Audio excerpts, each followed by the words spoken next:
Welcome to Fabulosity For You, and my name is Angie. If this is your first time visiting my channel, please click the subscribe button, then click the notification bell so when you upload videos, you'll be the first to know.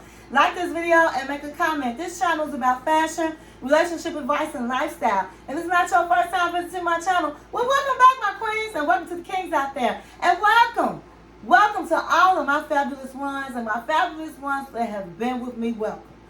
Okay, so tonight we're going to be talking about Diddy. We'll give you an update on Diddy. Is Diddy going to jail? Is Diddy going to get a lot of time? Or is Diddy going to walk? Okay, we're going to talk about it.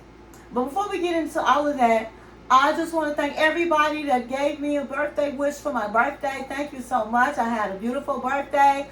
I'm also going to be going to Montreal to a jazz. It's like a jazz festival from people from all over the world. I'm going to be there. And so next week, I'm going to show my birthday and the jazz festival in Montreal. I'll have that video ready next week, okay? But in the meantime, in between time, oh my God, we reached over 4,000 subscribers!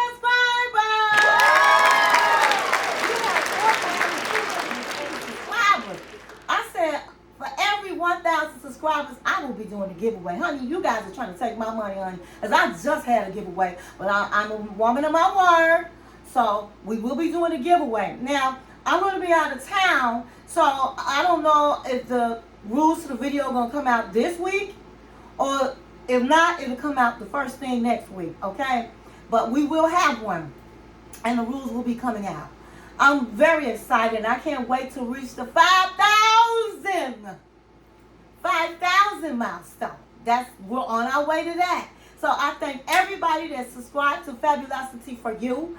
And I love all of my fabulous ones. For those who are here with me for the first time, when I say fabulous ones, I'm talking about my subscribers, because every last one of you guys are fabulous. Okay? But let's get right into this. Okay? We're going to talk about Diddy. Give you an update. Okay, so some charges have been dropped, and it happened last week by the prosecution. Here's what has changed and how much prison time he may receive. Combs was arrested on September 16, 2024 by U.S. Homeland Security investigators in Manhattan. He was indicted and charged with 2 charges of sex trafficking, 2 charges of transportation, engaged in prostitution, and racketeering conspiracy. The music, fashion, entertainment mogul has denied all charges. The prosecutors have over 30 people to take the stand over 7 weeks to build their case. They included government agents, ex-girlfriends, sex workers, hotel employees, and freak-off sex videos. The most severe allegations related to the racketeering conspiracy included accusations of kidnapping, drugging, and coercing women into sexual activities. They may have included threats of violence and use of firearms, according to news officials. If convicted on the racketeering charge, Combs could face up to life in prison. Sex trafficking by force, fraud, or coercion carries a minimum of 15 years to life, and the transportation for prostitution purposes carries a maximum of 10 years. On June 24th, prosecutors indicated they were dropping some of their claims about Combs' allegedly criminal acts ahead of June 26th closing arguments. They removed instructions that related to attempting kidnapping, attempted arson, and aiding and abetting sex trafficking, according to news reports, and said they will focus on the forced labor and the sex trafficking portions of the charges. Sean Diddy Combs' fate is in the hands of 12 jurors as they deliberate a verdict in the embattled hip-hop mogul's criminal trial. So there's 8 men and there's 4 women that are the jurors. The jurors, which has heard graphic testimony on Combs' alleged abuses from more than 30 witnesses, gathered again in Manhattan court on June 30th to begin deliberation following the completion of the closing arguments. One strange moment surprised court watchers in the afternoon. The jury sent a note to the judge saying they were concerned a juror will not follow the pivotal instructions they were given at the start of the process. The defendant lawyer claimed prosecutors distorted the Grammy-winning rapper's consensual sexual lifestyle into a criminal act, while witness spoke of the successful black entrepreneur as a respected and generous figure. Meanwhile, prosecutors' lawyers returned to the floor after the defendant's lawyer's closing argument to present the government rebuttal, focusing on previous remarks on Combs' former girlfriend, Cassandra Cassie Ventura Fine. The defendant suggested Cassie was the winner of a prize, black eyes, a gash in her head, getting urinated in her mouth. How could anyone think that's a prize? That's ridiculous. The judge will get an answer to the jurors in the morning as they adjourned for the day and returned to their home. Okay, so I'm going to say this. It wasn't the defendant lawyer. It was the prosecutor's lawyer. Excuse me for that. So it was said that the prosecutors gave a very great closing. The defendants really didn't say much. Diddy refused to get on the stand. And so they basically was acting like the defendant, like, hey, they got this in the bag, okay? We don't have to do all of this and that because they didn't even prove their case. That's how the defendants acted in their closing. And there was a lot of star-studded celebrities mentioned in the courtroom. They had celebrities recounted nights of partying with Prince, Stevie Wonder, and Muhammad Ali, and some of which ended in Combs allegedly assaulting his girlfriends, forcing them into freak-offs with escorts. They mentioned Nicki Minaj, Lil Wayne, Rick Ross were referenced in court as the defense tried to illustrate the powerful connection that Combs helped afford to Ventura Fine. Michael B. Jordan, 50 Cent, Suge Knight were all subjects that were there, while Usher and Danity Kane's Don Richard were both on sidelines of allegedly violent incidents. Okay, so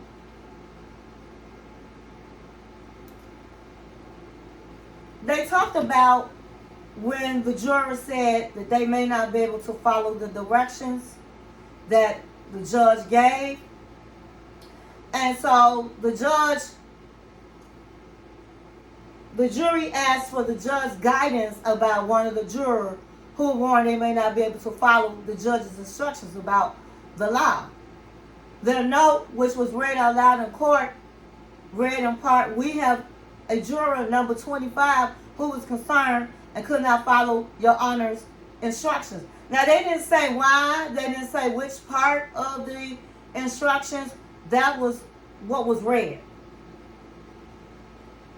And so, after discussing the note with the prosecutors and defense lawyers, the judge said he would send a note back to the jury, reminding them of their obligations, but take no further action for now.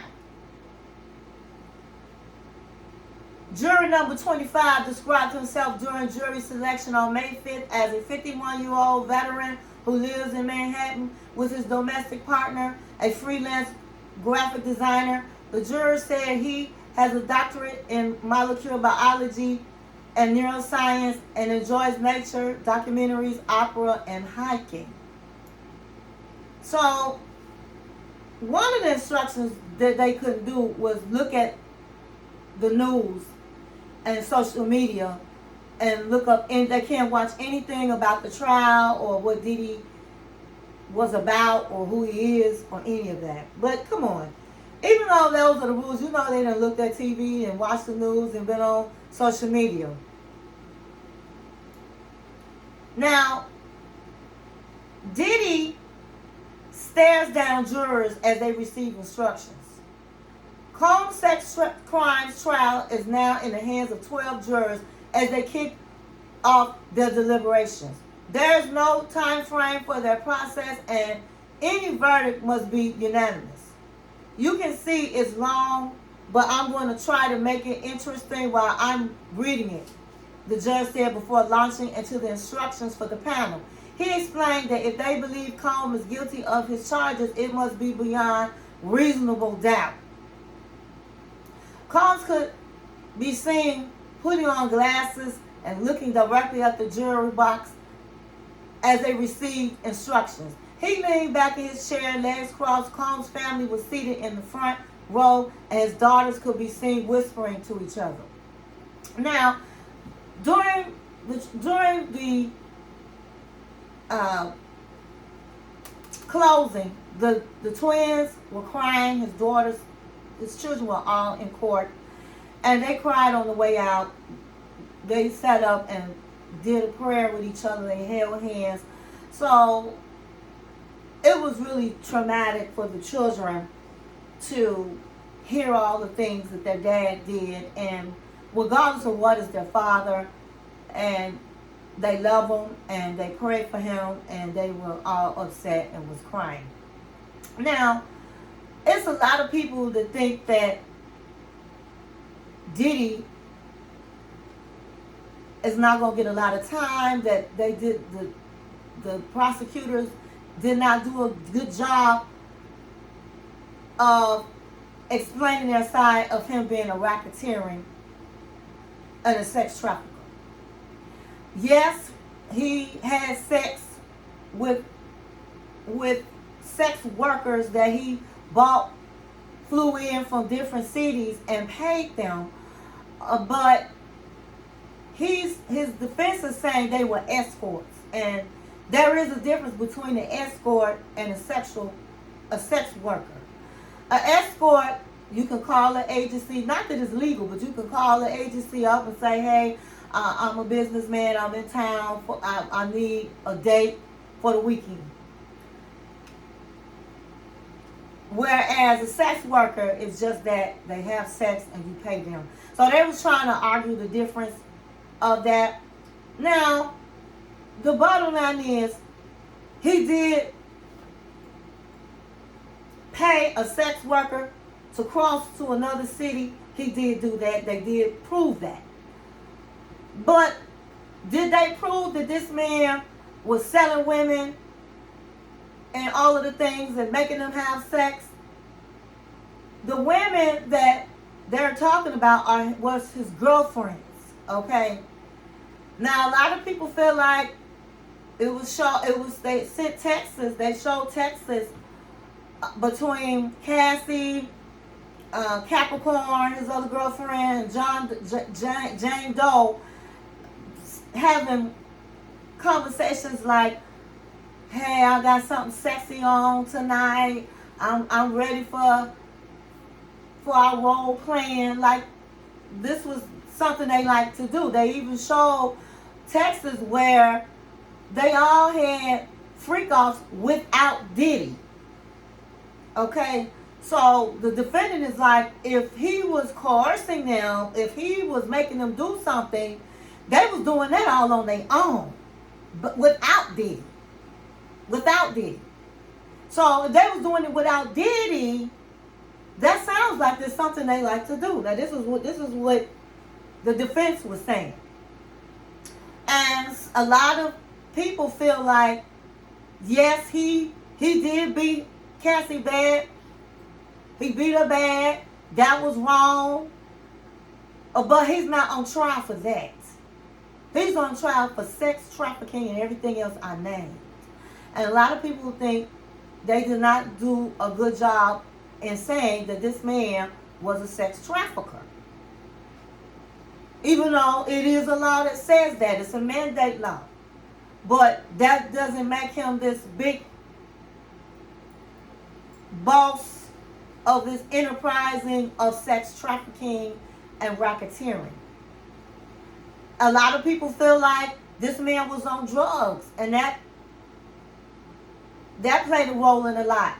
That what he might have saw as a child, acting out as an adult, that he definitely have some type of mental problem concerning probably his childhood, the way he was raised, and that he needs help. A lot of people are saying now that he's been in jail for almost a year, that his mind is clear, he's not on drugs, and he can see his wrong. That's what a lot of people are saying. Then there's other people that are saying, hey, he needs to be up under the jail. There's a lot of people saying that. A lot of people say he's a bad person. He's done a lot of bad things, but we have to go on what they have proven in court. Then I was listening to Dr. Umar. Okay, he was on, I think it's called something dialogue, the art of dialogue. And he was saying that it's all in the judge's hands. And so did Judge Matthews said that too. That even though they didn't prove their case, it's up to the judge on what he gonna do. He could feel like, hey, I think he did a whole lot of things and they didn't prove it, so I'm gonna give him the time anyway. Now, Dr. Umar said something very, very, very, very interesting, and this is what I believe. It's the music industry, the government is all one. So the music industry has no more use for Diddy. He gonna get life. He ain't never getting out of jail. Now, Diddy been like a G, honey. He been taking it like a G. He has been in jail for a year. A lot's been going on with him in jail. And he has not one time did he trick and say, mention a name or call somebody out. He's been very quiet. So because he's been very quiet, not like Epstein, he talked, and look what happened to him. He was SA in jail. He didn't just do that to himself. But because he's been quiet, they may reward him. Because he's been quiet, if they feel like he still can be of use, then guess what? He may get a slap on the hand. But if he gets 10 years, that's still a blessing, because in federal prison, you only do half your time, which is 5 years for him, and he already did 1 year. So it'll be 4 years. Okay? So it all depends on what the music business feel about Diddy. And whatever comes out is going to tell us how they feel. Now, if he sits up and gets a slap on the wrist, gets acquitted, don't get but 10 years, then that shows that he still is wanted in the music industry. But now if he don't, I hate to say it, but the same way Epstein ended in prison, that's what's going to happen to him. Because they don't no longer want him. And I believe that. I really do believe that. Because that's what they're trying to do to R. Kelly. R. Kelly said hundreds of his music was stolen out of his house when he went to jail. He's worth more unalived than alive. The music people will have to give him all the money they owe him, which is millions and millions of dollars, and they're not going to do that. And so he was talking. And so that's why he ended up where he at. And that's why they trying to unalive him. They said that I think he take anxiety medicine. They overgave it to him, and he has blood clots now. That he was in the hospital, and they took him out the hospital, so he couldn't get the care. And right now, today, he's in solitary with no type of medical help. So we're gonna see what happens real soon about R. Kelly. We're going to see. So this music business is no joke. It's no joke. So if he did get out, let's see, if he didn't hardly get any time, a lot of people saying, well, his reputation is gone. But I was listening to Dr. Uma, and he said because Diddy's in the music industry, is different being an actor or working for Disney and all of the things, that the weirder you are, the freakier you are, the more people love you. And so, what is Diddy's net worth? Still wealthy, but now worth almost half as much as what he was written in Forbes. In 2024, Forbes magazine estimated Combs' net worth at $400 million, a significant drop from his 2019 figure of $740 million. Both Combs and his team later claimed he was a billionaire. Forbes said despite offering no documentations to back up the claim. According to publicly available documents and news reports, Combs' most valuable personal possession is likely his 17,000 square feet, 10-bedroom mansion appraised at more than $61 million in the Tony Hubley Hills section of Los Angeles. It was rated as part of the criminal probe listed for sale last September. So, from what I'm reading, if it is true that his net worth right now, it might not be $1 billion, but it's $400 million. That man could still live his life very well. So, I just feel like this. I don't, a lot of things been said in the media, and everything that's said is not true. We did see that he beat a woman down and did a whole lot of other things. I'm not a real big fan of Diddy because of that. And so we'll just have to wait to see what justice has to say. They have the final say. I believe that if he's guilty, he needs to be charged accordingly. If he's not guilty, I don't really think they proved, the prosecutors proved the fact that he was a sex trafficker. I don't think they proved that really well. But they proved a lot of other things that he's on charge for. So, I wish all the victims that are true victims out there from Diddy, I pray for them. I pray for them. And we'll just have to wait and see. If you have not saw any of my Diddy videos or all of my Diddy videos, go back and look at them, okay?